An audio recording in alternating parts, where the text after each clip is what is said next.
बिस्मिल्लाहिर्रहमानिर्रहीम, अस्सलाम वालेकुम। आज सारे रिकॉर्ड टूट गए हैं। तकरीबन 400 के करीब रॉकेट्स मारे गए हैं हिजबुल्लाह की जानिब से तेल अवीव और दीगर जगहों पर। इतनी बुरी तबाही हुई है कि आप देखिए आसमान पर इस वक्त रात के पहर में भी रॉकेट्स आ रहे हैं, बरसाए जा रहे हैं और कोई चीज़ ऐसी सलामत नहीं रही। आप इमेजिन करें 534 दफ़ा रेड अलर्ट जारी किया गया है इजराइल के अंदर लोगों के मोबाइलों पर। आप इमेजिन करेंगे 534 मैसेजेस आए हैं, यानी इतने हमले हुए। इससे साफ जाहिर है कि 534 मरतबा अगर मैसेज आए हैं तो रॉकेट्स आप अंदाज़ा कर ले कितने हुए, यानी क्या तबाही हुई है। इस पर आगे चलकर बात करेंगे कि आज का दिन क्यों क़यामत खेसा कि 30 मिनट के अंदर अंदर तीसरा उन्होंने बैच भेजा हमले का और ऐसा लग रहा है कि कुछ बहुत तबाहकुन होने वाले। वो क्या, सबसे पहले आप समझे कि आज आयतुल्लाह अली खामनाई के जो एडवाइज़र हैं, जो उनके पर्सनल एडवाइज़र हैं, उन्होंने इंटरनेशनल मीडिया पर कह दिया कि ईरान हमला करने के लिए जा रहा है इसराइल पर। अब आप ये सोचें कि आम रूटीन के अंदर ईरान ओपनली ऐलान करता है कि जी हम हमला करने जा रहे हैं, वो बार बार कहता रहा, कल भी उन्होंने कहा, परसों भी कहा, लेकिन ये जो खबर ब्रेक हुई है ये इजराइल के खिलाफ इतनी तबाहकुन है, इतनी ज़्यादा तबाहकुन है कि पिछले तमाम हमलों से ज़्यादा ही खतरनाक है। उसकी रीज़न क्या है कि अचानक ये फैसला क्या हुआ है। देखिए, दो चीज़ें आप ज़हन में रखिएगा। एक तो अब आप जिस तरह जानते हैं कि हिजबुल्लाह ने हमला किया तो उन्होंने बताकर हमला किया, उन्होंने कहा हम इतवार को हमला करेंगे तो तैयार रहना। ये कभी भी ऐसा नहीं हुआ और आज उन्होंने जो हमला किया है उसके साथ ये बात आना, इससे एक बात तय है कि ये सारे का सारा मामला जो है वो रूस के साथ भी जुड़ा हुआ है। यानी आप इसको गौर से ज़रा इन चीज़ों को थोड़ा समझेंगे तो आपको पूरे का पूरा सिनेरियो समझ आएगा। रूस के ऊपर हमला होता है, ट्रम्प के आने से पहले किसने किया हमला? अमेरिका ने, लॉन्ग रेंज मिसाइल, फिर स्टॉर्म शैडोज वो मारे गए। फिर उसके बाद आप देखिए कि सारी सूरत हाल में फ्रांस ने कह दिया कि हम भी हमारे भी मिसाइल इस्तेमाल करें और आप मार दें। ये जब सूरत हाल हुई है वो आप छोड़ दें कि रूस ने उसको तबाह किया, अमेरिका के भी, बरतानिया के भी और फ्रांस को भी उन्होंने वार्निंग जारी कर दी। और आज जो ड्रोन जिस तरह उड़े हैं, यानी अमेरिका के मिलिट्री बेसिस पर बरतानिया में, वो तो बहुत ही ज़्यादा तबाहकुन है। लेकिन असल इस सारी सूरत हाल में ये असल में क्या चाह रहे थे? ये चाह रहे हैं कि हम रूस को करें इंगेज, यानी इजराइल का पीछे हाथ है, कि ताकि वो लिबनान के मामले पर पीछे हटे। क्योंकि इजराइल ने पहले धमकी दी थी रूस को कि आप शाम के अंदर जो मदद कर रहे हैं लिबनान की, और लिबनान के अंदर हिजबुल्लाह की आप मदद करें, आप इससे पीछे हट जाएं। और नेतन्याहू ने आकर ये बात कही है कि जो हथियार, ये चीज़ें मिल रही है, अचानक हम पर हमले शुरू हो गए हैं, ये सारा उसके पीछे असला जो आ रहा है वो रूस से आ रहा है। अब सवाल ये है कि इन्होंने तो कहा था कि हमने हिजबुल्लाह की कमर तोड़ दी है, उनके पास असला ख़त्म हो गया है, उन्हें तो 80% अपना असला ख़त्म कर दिया है या 90% तक। तो आप बताइए जिसके बाद 10% रह जाता वो रिकॉर्ड तोड़ता है। यानी 420-25 दिन में ऐसा हमला नहीं हुआ जो हमला आज हो गया है। 400 रॉकेट्स मार दिए। अब ये सारे का सारा मामला जो हुआ है, इस सारी सूरत हाल में आज की जो डेवलपमेंट हुई है वो उसमें ईरान हमला क्यों करने जा रहा है? क्योंकि अब रूस ने भी ग्रीन सिग्नल दे दिया है ईरान को कि चूंकि ये सारे इंगेज करना चाहते हैं तो तुम भी यहाँ पर हमले की अब तैयारी करो। हमला तो तुमने करना है लेकिन तैयारी करो अब हमले की।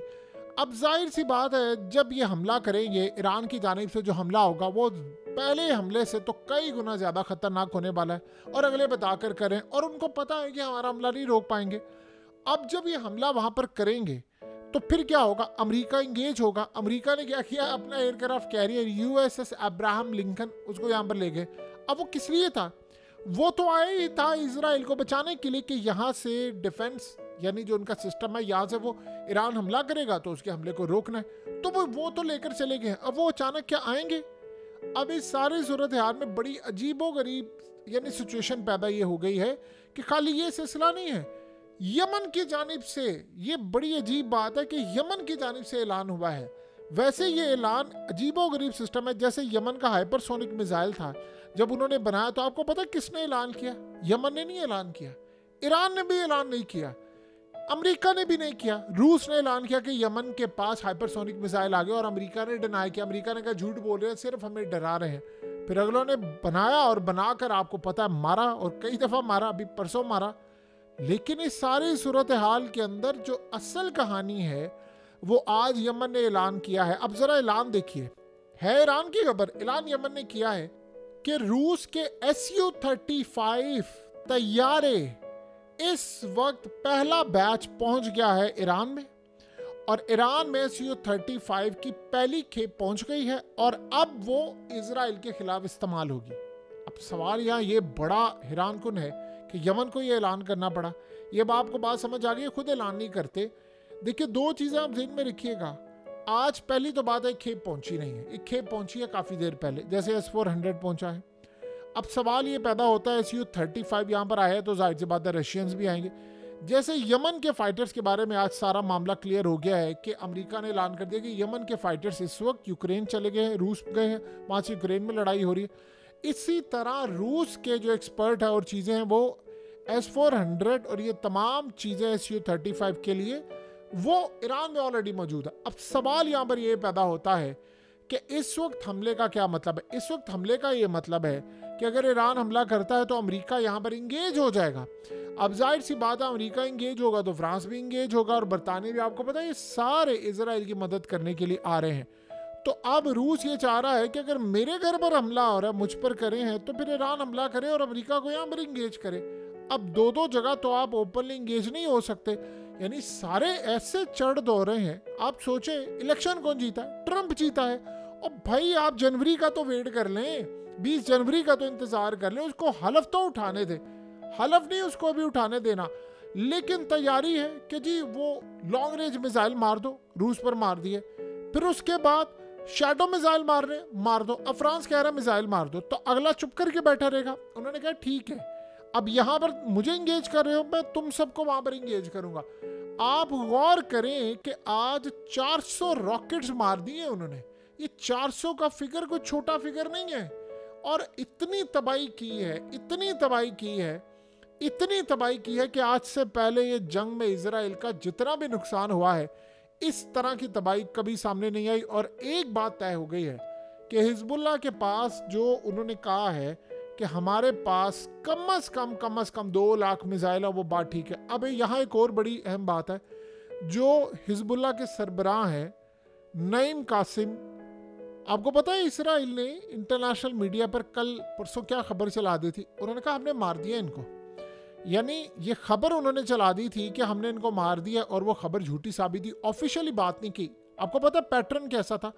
पैटर्न वही था जिस तरह इन्होंने खबर चलाई कि हमने इस्माइल कानी को मार दिया, जिस तरह इन्होंने खबर चलाई वो बाद में गलत साबित हुई। फिर इस तरह इन्होंने कहा कि हमने हसन नसरुल्लाह को मार दिया। हसन नसरुल्लाह को याद रखिएगा, जब पहले इन्होंने मारा था तो खबर चलाई थी इसी तरह अपने लोगों से, फिर उसके बाद ऑफिशियली इन्होंने कहा था। खैर वो तो एक कहानी बड़ी अजीबोगरीब हो गई बाद में, लेकिन यहाँ जो सिलसिला है आप उसका अंदाज़ा लगा लें कि इन्होंने यहाँ पर हमला किया और इसके बाद अब ये हमला करने के लिए जा रहे हैं। तो इसका साफ मतलब है कि क्या हम सरप्राइज देखें। देखिए ईरान ने अभी बहुत सारे ऐसे मिसाइल मारे हैं जो कि सरप्राइज थे, लेकिन अब जो मारेंगे वो बहुत बड़ा सरप्राइज होगा, क्योंकि इस दफ़ा उन्होंने जो हमला करना है, एक तो उनको टैकल करना आ गया है, ये याद रखिएगा। एक तो उनको टैकल करना आ गया कि इनको टैकल कैसे करना है, इनका स्ट्राइक आएगा, क्योंकि इसराइल ने स्ट्राइक करना है दोबारा। आप इवेंट्स को देखें, इसराइल वीक है, अवाम सड़कों पर निकली हुई है, फौज के साथ इनकी दरारें हैं, इंटरनेशनल सतह पर नेतन्याहू के अरेस्ट वारंट जारी हो चुके हुए हैं, और इंटरनेशनल सतह पर यह बात हो रही है कि हमने इसराइल को हथियार मिसाइल नहीं देने। दूसरी बात, अब दीगर जो ममालिक है उनको ये बात आज पता चल गई है कि रूस ने जो मिसाइल मारा है, जो आसमान पर रोशनी टाइप है, अभी तक इनको समझ नहीं आ रही वो मिसाइल है क्या था। बहरहाल ये कह रहे हैं कि जी वो फलाना था, ऐसा था, वैसा था। एक बात तय हो गई है कि जब ये हमला करेंगे तो फिर जाहिर सी बात है आपने पुतिन का वो बयान ज़हन में रखना है जो 3 दिन पहले उसने दिया था। उसने कहा था रूस पर या उसके किसी इत्तेहादी पर किसी भी कंट्री की जानिब से, चाहे वो न्यूक्लियर हो या ना हो, अगर हमला होता है ऐसे हथियारों से जो बड़े पैमाने पर तबाही फैलाने वाले हैं, तो फिर रूस एटमी हमला करने के लिए तैयार होगा और वो करेगा, और हर तरह से उसको अलाउ है कि वो ये काम करेगा। यानी इस सारी सूरत हाल में आप पैटर्न देख लें। देखिए ईरान और रूस इस वक्त एक जान है, ये याद रखिएगा। यानी एक जान हो चुके हैं, वहां हमला होगा। अब ये यमन के हौसी जा रहे हैं, जाहिर सी बात है जब वो यूक्रेन जा रहे हैं तो उसमें फिर ईरान का भी बड़ा किरदार है।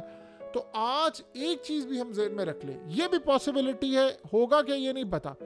क्या हम लोग देखने के लिए जाएंगे कि Su-35 जाए और जाकर शाम से कहीं से भी जाकर इजराइल को हिट करे?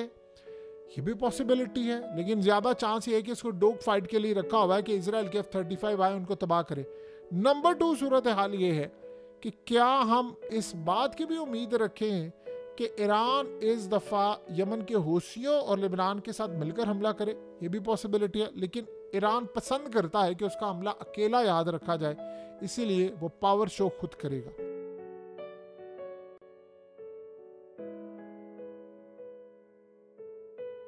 हकीकत टीवी को सब्सक्राइब करना मत भूलें, वीडियो को लाइक करें, शेयर करें और कमेंट सेक्शन में अपनी राय का इजहार ज़रूर करें।